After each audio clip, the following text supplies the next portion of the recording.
Hey guys, Ramzan উপলক্ষে তোমাদেরকে জানাই অনেক অনেক শুভেচ্ছা।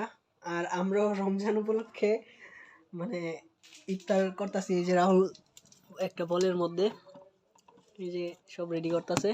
এই যে রাহুল। তো রমজান সবাই পালন করো ভাই। এমনি রমজান ছাড়া মুড়ি মাইকা স্বাদ মানে এত ভালো লাগে না, কিন্তু রমজানের মধ্যে মুড়িটা মাইকা খাইতে একটু আলাদা একটা শান্তি লাগে। সবাই মিলে একসাথে বসে খাওয়াটা খুবই মানে একটা আলাদা একটা মজা আর কি। মনে করো যে কোনো দোকানে বাজারের মধ্যে আর কি, আমাদের বাজারে সবাই মিল্লা মানে দোকানের সবাই আর কি, দোকানে সবাই আবার বাইরের কি মনে হয়, দোকানে সবাই মিল্লা একটা বলের মধ্যে মানে মুড়ি মেঘা খাইতে সে একটা মজা লাগে। তো রমজানটা হইতেছে একটা মজার দিন।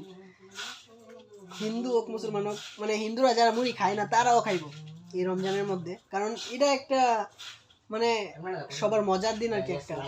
আমার মতো আমি কিন্তু নরমাল মুড়ি খাই না। রাহুলে বলবো, রাহুল এই যে মাপতেছে কি রাহুল কি কম কইছি তোমারে কইতে এটা বলো।